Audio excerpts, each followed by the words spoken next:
And then finally, Travis Hunter.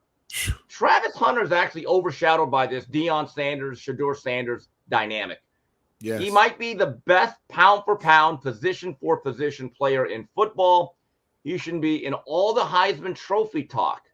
However, every week it's something else that Shedeur gets into, whether it's fair or not. We will never see another player, in my view, that'll be a shutdown corner and a wide receiver one and be productive and be all-American caliber on both sides of the ball at the same time. This will never be done again. So shout out to him. And now they play Baylor. Now, Baylor, I'm looking at them. That's a tougher game athletically than Colorado State. And if Sawyer Robertson can play steady quarterback, Baylor has some pretty good skill players. They have a good running back duo in Bryson Robinson, and they have another one, Richard Reese. Those guys, I think, can be a little bit of a problem, but I don't know if they have anyone that can match up with Travis Hunter offensively on the other side of the ball. But again, that's a game that I think Colorado should look at as very, very winnable. Now, you're an encyclopedia, Steve. Go help the younger crowd and even maybe Smitty. Smitty, of course, knows who these guys are, but can you go back and tell these people what it was like? Because what he's doing, Travis Hunter, we saw Champ Bailey spot play both positions and return, and we saw Charles Woodson do it at an all-time cliff and get a Carl Heisman. Pickens played a little cornerback and Randall L at Indiana a little bit. Yeah, I mean, Devin Hester played different positions. I think Boss Bailey did it a little bit. This is different.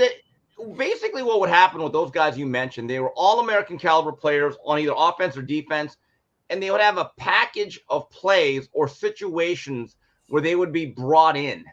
Okay, that's one of the reasons why Woodson won that Heisman Trophy in 97, because he actually made some great plays, and he was a great special teams player. Had some really iconic punt returns, one against, I believe, Ohio State, that I thought sealed the Heisman for him.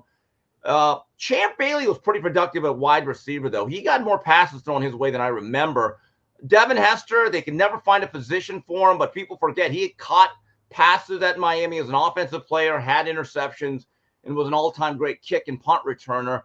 But there has never been a guy that I can recall in modern football history, and I'm not really counting Gordy Lockbaum because he didn't play Division I football, to play over 110 plays on average every single week and be a central focus of not only your own game plan, but the opposition.